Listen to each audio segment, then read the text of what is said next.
Diawali dengan seorang laki-laki yang baru saja bangun tidur. Laki-laki itu berjalan mendekat dan membuka tirai jendela kamar, sehingga hembusan angin kencang membuat foto lama yang terselip di buku itu terbang dan akhirnya jatuh ke lantai. Pria itu menyadari dan melihat gambar. Ia membuatnya mengingat kenangannya. Di tahun 2006, tepatnya di SMA Mahara, dua siswa laki-laki yang berteman diperlihatkan seorang pria bernama Jong Hae dan seorang Sun. Ketika mereka sedang berjalan kembali ke kelas, tiba-tiba di jalan, Jang Hae tidak sengaja ditabrak oleh siswa yang menjadi penguasa sekolah. Siswa tersebut bernama Seo Jung. Namun Jung memerintahkan Jang Hae untuk meminta maaf. Daripada meminta maaf padanya, tentu saja Jang dia tidak terima, karena itu bukan salahnya. Perselisihan kemudian berlanjut sampai di dalam kelas. Jung melanjutkan perdebatan Jang Hae dan bertanya kemana perginya Yun, sahabat Jang Hae, yang digadang-gadang sebagai murid terkuat dan dianggap Jang Hae pengawalnya. Jang dia tidak tinggal diam dan membalas perkataan Seo Jun. Saat emosi memuncak, sebuah bola tiba-tiba terbang di wajah Seo Hyuk. Yang baru saja masuk ke dalam kelas, akhirnya mereka bertarung. Namun pertarungan itu tidak ada apa-apanya bagi Yun yang memiliki ilmu bela diri. Pertarungan terus berlanjut, hingga akhirnya guru sekolah menghentikan mereka. Mereka dibawa ke ruang guru dan dihukum. Seo Jung dan teman-temannya dihukum di lapangan. Sedangkan Yun dan Jang hanya diminta menulis surat permintaan maaf. Yun dan Jang adalah teman yang berteman sejak kecil. Yun adalah siswa yang atletis, tapi konyol. Sedangkan Jang Hae adalah siswa yang luar biasa, tapi pendiam. Karakter mereka bertolak belakang, tetapi persahabatan mereka erat dan harmonis. Hari itu adalah ulang tahun Jang Hae. Seperti biasa, neneknya selalu merayakan ulang tahun Jang Hae. Sejak kecil Yun tinggal bersama Jang Hae dan neneknya. Karena orang tuanya yang berprofesi dokter terlalu sibuk bekerja, sehingga Yun dititipkan kepada nenek Jang Hae. Saat kecil, Ibu Gyun adalah seorang dokter yang merawat saudara laki-laki Jang Hae yang sakit. Kemudian Jang Hae bertemu Yun di rumah sakit dan mengenalkannya pada Jo, dia saudaranya. Tetapi malang, kejadian itu harus menimpa kedua anak laki-laki tersebut karena orang tuanya meninggal, sehingga mereka berdua harus diasuh oleh neneknya Jang Hae. Dia yang baru berusia 8 tahun harus menerima kenyataan pahit. Namun sejak hadirnya Yun, akhirnya dia bisa jauh lebih baik. Ceria melihat sang nenek berinisiatif menjaga Yun dan meminta izin pada Ibu Yun untuk menjaga Go-Yun di rumahnya, agar Jang Hae tidak kesepian. Begitu Yun datang untuk tinggal di rumah Jang. Kembali ke masa sekarang, di hari itu Yun sedang di salon untuk potong rambut. Saat itu Jang dia tidak sengaja melihat halaman di majalah yang berisi foto Lee, yang merupakan tipe wanita idamannya. Sedangkan di halaman berikutnya ada foto Hani, yang merupakan tipe wanita sempurna. Dari tipe idealnya saja, Yun dan Jang telah menunjukkan perbedaan. Yun menyukai wanita lugu, sedangkan Jang menyukai wanita seksi. Mereka berdua menginginkan lembar foto. Tetapi Yun berhasil memilikinya setelah membuat taktik licin kepada Jang. Kemudian Yun melarikan diri dengan membawanya di jaket. Dia tidak terima ditipu seperti itu. Jadi dia mengejar Yun. Tapi Jang tidak bisa lari mengejarnya. Tiba-tiba dia merasa pusing yang hebat. Dari sini Yun mulai sadar dan berpikir ada yang tidak beres dengan Jang. Dia merasa sangat khawatir pada Jang. Singkat cerita, ada seorang murid pindahan. Seorang wanita cantik bernama Han So-hyun. Dia baru saja pindah ke sekolah Hara. Karena dia terlambat, dia diminta ditunggu, tapi Han memanfaatkan momen itu untuk melihat-lihat sekolah, dan akhirnya dia memilih istirahat di ruang kesehatan sekolah. Sedangkan Jang kembali menunjukkan gejala pusing yang luar biasa di dalam kelas. Begitu baik Yun membawanya ke ruang kesehatan sekolah. Sesampainya di ruang kesehatan, mereka kembali berdebat tentang lembaran majalah yang sebelumnya Yun rebut. Menyelesaikan perselisihan, Yun mengajak Jang bertaruh dengan koin. Saat itu juga Han tiba-tiba membuka tirai di sebelah mereka. Mereka terkejut melihat sosok Han di depan mereka. Mereka berdua begitu terpesona dengan kecantikan Han, sehingga mereka tak bisa berkata-kata. Akhirnya mereka kembali ke kelas. Di sana Han memperkenalkan dirinya sebagai murid baru kepada semua siswa dan disambut dengan antusias. Terutama para siswa laki-laki yang sangat antusias dan berlomba-lomba untuk mendekati Han. Saat kegiatan pembelajaran selesai, Yung, Jang, dan Jong pergi bermain game. Saat bermain, Jang berhasil memenangkan permainan yang mereka mainkan. Sebagai taruhan, Mereka meminta kaos Arsenal yang dikenakan oleh Yun. Mereka terang-terangan menunjukkan rasa cinta mereka pada Han, tanpa mereka sadari, Han tepat berada di belakang mereka. Saat itu juga Han melihat seorang laki-laki yang memakai pakaian yang sama dengan kakak laki-lakinya. Han berlari ke arah laki-laki itu dan memeluknya erat-erat. Ia tidak sadar kalau itu adalah Jang. Setelah menyadari itu orang yang salah, Han jadi merasa malu dan pergi sebelum keadaan menjadi canggung. Keesokan harinya, mereka kembali ke sekolah. Yun sangat memperhatikan Han ketika waktu istirahat tiba, ketiga temannya berkumpul lagi. Untuk menghilangkan kepenatan belajar, mereka hendak membeli bir. Namun, karena mereka masih di bawah umur, mereka menggunakan berbagai taktik untuk mendapatkan bir tersebut. Namun usaha mereka sia-sia. Akhirnya mereka tidak sengaja berpapasan dengan Han yang sedang santai, menyeruput sekaleng bir. Mereka bertiga kaget dan terpesona, walaupun Han adalah gadis yang cukup introvert. Dia punya satu kebiasaan rahasia untuk mempersingkat cerita selama waktu olahraga. Yun akan mencari seragam olahraganya di kelas. Dia terkejut melihat Han tidak berangkat ke game. Ternyata Han tidak membawa seragam olahraganya. Saat itu Yun meminjamkan seragamnya, karena Yun sudah mendapatkan 2 seragam, akhirnya mereka menuju ke game. Sesampainya di game mereka disambut dengan teriakan dan cemoohan. Karena melihat Han memakai seragam Yun, mereka pikir ini sangat romantis. Saat latihan melempar bola, Yun mengajari Han cara melempar bola yang benar. Pada awalnya Han merasa tidak punya teman. Tapi sekarang dia sudah punya teman. Dia mulai tersenyum setelah mendapat perhatian dari Yun dan teman-temannya. Pada tahun 2023, pria misterius itu pergi ke kantornya. Dia bekerja sebagai psikiater sambil menonton siaran TV. Pria itu melihat berita tentang artis cantik. Artis tersebut ternyata adalah Han, yang telah menjadi artis yang sedang viral di masa sekarang. Dulu Jang pergi ke toko buku dan membaca di sana, seperti biasa, tapi lagi-lagi dia merasakan pusing yang sangat hebat. Di saat yang sama, Sojong dan teman-temannya berada di toko buku. Sojong segera membawa Jang ke gang yang sepi. Di sana Jang dipukuli sampai babak belur. Sementara itu Sojong sulit tidur. Di rumah dia merasakan sakit yang luar biasa, seolah dia bisa merasakan apa yang dirasakan Jang. Sementara itu, Jang dibawa ke rumah sakit. Ternyata Jang sedang menderita penyakit ginjal yang menyebabkan dia sering pusing dan kesakitan. Ditambah dengan luka yang diterimanya setelah dipukul oleh Sojong dan teman-temannya. Oleh karena itu, kondisi ginjal Jang semakin parah akhir-akhir ini. Saat itu Yun datang dengan ekspresi panik. Dia langsung menanyakan kondisi Jang. Yun kesal karena Jang tidak menelpon.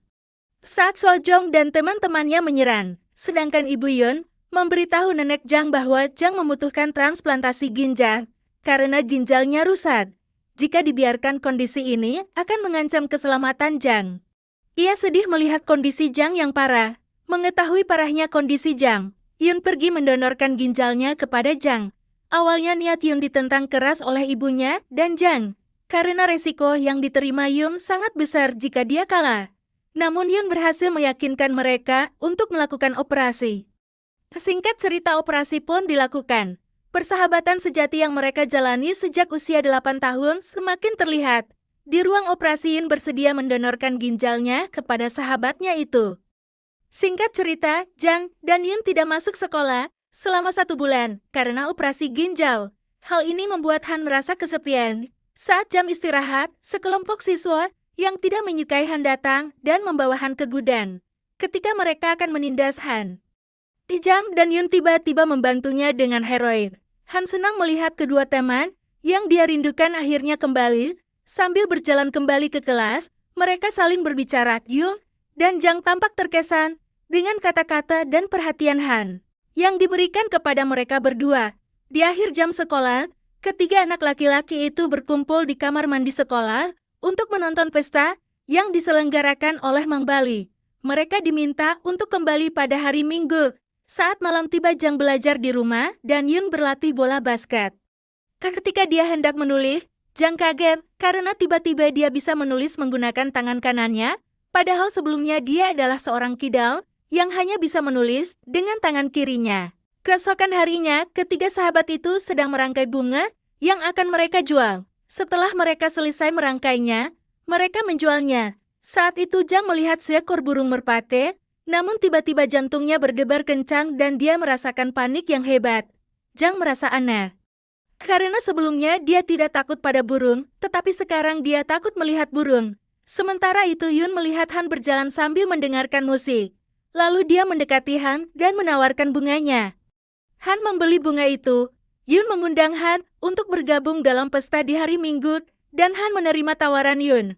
Mereka diam-diam masuk ke dalam sekolah bersama pada malam rencana dan menikmati pertunjukan Mang Balik. Setelah pertunjukan Han dan Yun duduk dan mendiskusikan diri mereka. Dari sini terlihat bahwa mereka naksir, namun mereka belum bisa mengekspresikan. Percakapan malam itu membuat Yun dan Han semakin dekat, namun teman mereka tiba-tiba datang. Saat mereka sedang menikmati malam romantis dan satpam sekolah mengejar mereka. Mereka pun segera pergi dari sana, namun Su tiba-tiba terjatuh, sehingga Yun harus membantunya terlebih dahulu, sedangkan Han berlari bersama Jang dan bersembunyi di sebuah gang kecil. Saat itu Jang merasa tegang. Karena dia bisa berduaan dengan Han, siswa favorit di sekolah Hara. Saat itu Jang dia ingin mengatakan sesuatu pada Han, tapi dia gagal berbicara. Karena telepon Jang berdering, ternyata panggilan itu dari Yun yang menyuruhnya kembali karena situasi aman. Saat kembali ke lapangan Jang merasa aneh lagi pada tubuhnya. Kali ini dia bisa melihat dengan jelas tanpa menggunakan kacamata. Padahal sebelumnya dia tidak bisa melihat dengan jelas tanpa kacamata, karena sudah malam Yun mengantar Han pulang. Setelah sampai, Han bergegas kembali ke rumahnya, saat itu Jang memberitahunya. Dia sekarang bisa melihat dengan jelas, tanpa menggunakan kacamata. Dari awal Yun merasa nyaman dengan Han. Jadi dia memberanikan diri untuk membicarakan tentang Han kepada Jang. Saat itu juga Jang menyadari kekhawatirannya terjadi, meskipun sulit. Jang bersikeras bahwa dia tidak naksir sedikit pun pada Han, dan alasan bahwa Han bukan tipe wanita yang dia suka. Mendengar pengakuan Jang, seperti itu Yun merasa lega. Keesokan harinya, Yun membantu neneknya masak di dapur. Saat itu Yun memperhatikan kalung neneknya yang hilang. Yun lalu bertanya di mana kalung itu. Nenek menjawab kalung itu hilang. Saat Yun sedang sarapan bersama neneknya, Jang baru saja bangun dan menyapa neneknya. Tapi anehnya, ucapan Jang saat menyapanya berbeda dengan yang biasa dia ucapkan. Jang menyapa neneknya dengan kata bo, yang merupakan kata-kata ya untuk cerpennya yang panjang. Singkat cerita, semua siswa bermaksud makan bersama di jam istirahat sepulang sekolah. Saat itu Yun mengajak Han untuk ikut istirahat bersama. Ketika semua teman sekelasnya melihat Han bergabung dengan mereka di kantin, semua kaget karena Han yang sebelumnya sangat sulit diajak makan bersama. Ternyata Han selalu sendirian, tapi sejak dekat dengan Yul, Han terlihat bahagia dan tidak sendirian lagi. Seiring berjalannya hari, hubungan itu semakin dekat. Suatu hari, ketika kelas sedang kosong, Han melihat MP3 di meja. Tiba-tiba Han mencuri MP3 itu. Tanpa Han sadari, Yun melihat Han mencuri. Han awalnya mengelak, tapi Yun terus mencari tas Han. Saat itu juga, Yun kaget dan kecewa, karena kalung berharga neneknya ada di dalam tas Han. Kebiasaan rahasia Han adalah tidak bisa menolak mencuri jika melihat ada kesempatan. Padahal hati kecilnya tidak mau mencuri. Hal ini sudah menjadi kebiasaan. Yang membuat Han menyendiri, di tahun 2023 ternyata kebiasaan Han terbawa hingga dewasa. Saat ini Han menampilkan cerita baru tentang seorang pria misterius yang identitasnya belum kita ketahui. Publik Korea heboh karena Han seorang artis terkenal, ketahuan mencuri di sekolah menengah. Setelah mengetahui bahwa Han adalah seorang pencuri, Yen mulai jaga jarak dari Han. Jang menyadari apa yang dirasakan sahabatnya. Jadi dia mendekati Yun dan bertanya, apakah Yun sedang bertengkar dengan Han? Tapi alih-alih menjawab pertanyaan Jang, Yun memberikan kalung neneknya yang telah hilang beberapa waktu yang lalu. Jang bertanya di mana Yun menemukan kalung itu, tapi saat itu Yun tidak mau menjawabnya. Dari sekolah Yun dan Han Changgun, sampai salah paham bahkan ia akhirnya bertanya Han, gadis itu menjelaskan bahwa dipastikan dia selalu mencuri dan itu adalah rahasianya, yang selalu dia sembunyikan dari orang-orang. Lalu pergi. Yun bertanya kenapa Han tidak mau mengungkapkannya, karena dia pikir Yun tidak akan memahaminya. Jang tidak sengaja melihat Han di depan jalan. Suatu hari dia mengikuti Han ke toko serba ada. Di sana Jang akhirnya menyadari bahwa Han telah mencuri barang. Jang menghentikan tindakan Han. Han sangat malu dan panik, sehingga dia lari dari toko. Namun Jang memberikan cas dan berhasil bertemu dengan Han. Mereka duduk di tangga dan melihat pemandangan malam yang indah di sekitar tempat itu. Saat itu Han bertanya, mengapa Jang dia diam saja dan tidak bertanya, mengapa dia mencuri. Jang memahami keadaan Han dan menenangkan Han dengan kata-kata yang membuat hati Han bahagia. Jang sudah tahu kenapa Yun menjauhi Han. Setelah itu Jang bertemu dengan Yo dan Su yang menunggunya. Tapi di perjalanan Jang tanpa sengaja melihat Geng Jong membuli seorang siswa di sekolah. Kali ini tidak seperti biasanya, Jang terlihat sangat marah dan berani mendatangi Jong sendirian, tanpa memikirkan akibat yang akan menimpanya, namun sesuai dugaan. Jang dihajar habis-habisan oleh Jong dan teman-temannya. Sementara itu, Yun tampak cemas menunggu Jang yang belum kembali. Pada saat yang sama, Jang menerima pukulan dan tendangan dari Geng Jong. Dan akhirnya Yun tiba tepat waktu dan menghajar mereka semua. Sekali lagi, Yun berhasil menyelamatkan Jang. Dalam perjalanan pulang, Jang bilang kalau dia sudah tahu rahasianya dan kenapa Yun menjauhi Han. Lalu Jang menjelaskan pada Yun kalau Han tidak mencuri kalung nenek, tetapi menemukannya saat jatuh di jalan. Namun Yun terlihat marah karena Jang membela tindakan Han. Tanpa banyak komentar, Yun bergegas pulang dan meninggalkan Jang. Ketika mereka hendak tidur, Jang sepertinya sedang memikirkan sesuatu. Dia bertanya pada Yun, apakah dia tahu tentang memori ponsel. Tapi Yun masih kesal, mengabaikan Jang dan pergi tidur. Ketika pagi tiba, Jang bangun lebih awal dari biasanya dan membuatkan minuman untuk neneknya. Sedangkan Yun baru saja bangun dan tanpa sengaja melihat tulisan di buku Jang. Kemudian Yun memasuki kelas. Dan dia melihat Han memberikan sebotol minuman kepada Jang yang disambut dengan riang oleh Jang. Yun mengingatkan Jang untuk tidak minum, tapi Jang mengabaikannya dan menyimpannya. Akhirnya Yun mulai menyadari keanehan Jang, bahwa Jang sudah bisa menulis dengan tangan kanannya. Dia menelepon ibunya dan bertanya tentang memori ponsel. Ibunya menjelaskan bahwa itu adalah sebuah sindrom dengan penerima akan memiliki kenangan yang sama, preferensi kebiasaan dan favorit, seperti donor organ. Yun menyadari bahwa Jang sekarang harus memiliki kebiasaan dan perasaan yang sama dengannya, karena dia sebelumnya telah mendonorkan ginjalnya ke Jang. Yun mulai khawatir bahwa Jang juga akan menyukai Han. Singkat cerita, Han berada di toko aksesoris pada hari liburnya, dan tiba-tiba dia merasakan keinginan untuk mencuri lagi saat hendak mengambil aksesorisnya. Jang berhenti dan membawanya keluar dari toko. Ternyata Yun menyaksikannya langsung. Jang lalu menjelaskan apa yang terjadi, tapi Yun sepertinya tidak mengerti kenapa Jang membela Han. Saat Yun bertanya, apakah Jang mulai menyukai Han, pemuda itu menyangkalnya, lalu dengan jujur mengatakan bahwa dia menyukai Han. Sejak pertemuan di ruang kesehatan tempo hari, Yun mencoba menasihati Jang untuk tidak mendekati Han, karena mereka sudah tahu Han bukanlah gadis yang baik.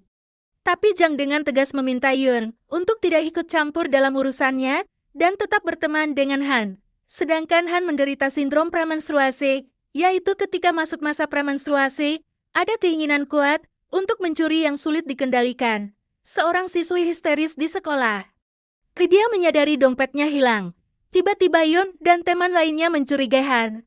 Namun gadis itu akhirnya berhasil menemukan dompetnya, yaitu tidak melihat dengan cermat dan hampir menimbulkan masalah bagi Han. Keesokan harinya, beredar rumor bahwa Han adalah seorang pencuri. Hal ini membuat Han merasa malu dan meninggalkan kelas. Namun Jang menghentikannya. Jang kemudian bertanya, apa yang terjadi? Tetapi Han tidak menjawab dan meninggalkannya, sambil masuk ke dalam kelas. Jang mendengar berita rumor tersebut dan segera menghampiri Yun yang ada di game. Jang langsung bertanya, apakah Yun yang menyebarkan rumor tersebut? Yun malah bilang, rumor itu adalah sebuah faktanya, dan meminta Jang untuk tidak selalu membela Han. Kata-kata itu membuat Jang sangat emosi, sehingga dia langsung memukul Yun. Untuk pertama kalinya mereka berdua bertengkar. Guru sekolah akhirnya membubarkan perkelahian.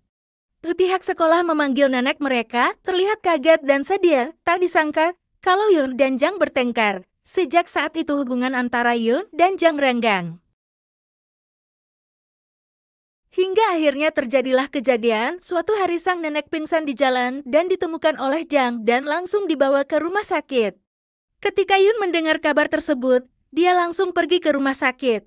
Dia menunggu operasi neneknya. Saat ini mereka berdua tidak bisa menyembunyikan kesedihannya. Setelah operasi selesai, sang nenek harus dirawat intensif di rumah sakit. Jang dan Yun yang selalu menemani sang nenek di sini. Mereka mulai menjernihkan kesalahpahaman yang terjadi di antara mereka berdua. Akhirnya mereka menyadari kondisi satu sama lain dan mulai berbaikan kembali. Hubungan di antara mereka membaik. Sejak saat itu, pada suatu malam, ketika Jang hendak belajar, dia menerima telepon dari Yun yang mengabarkan bahwa neneknya telah meninggal. Air mata sedih pecah di antara mereka berdua. Sekarang Jang merasa sendirian. Semua anggota keluarga yang dia cintai telah meninggal. Saat itu Ibu Yun memberitahu Jang bahwa dia bisa tinggal bersama mereka dan dia akan membiayai sekolahnya. Namun pada saat itu Jang merasa sangat pusing lagi. Jang menyadari bahwa dia menderita penyakit yang sangat parah dan tidak ingin membebani siapapun lagi. Jang memilih untuk pergi dan memberi surat perpisahan untuk Yun. Sejak saat itu, Yun tidak pernah bertemu Jang lagi. Di tahun 2023 Han diperlihatkan berjalan bersama lelaki misterius itu. Ternyata lelaki misterius itu adalah orang dewasa, pergi sambil memegang tangannya. Han terus berjalan, sampai akhirnya dari kejauhan ada laki-laki yang berdiri sendirian. Ternyata laki-laki itu adalah Jang. Setelah sekian lama akhirnya Yun bertemu dengan Jang. Lagi-lagi, film berakhir dengan ending yang mengharukan. Karena ketiga sahabat ini bertemu kembali setelah sekian lama berpisah.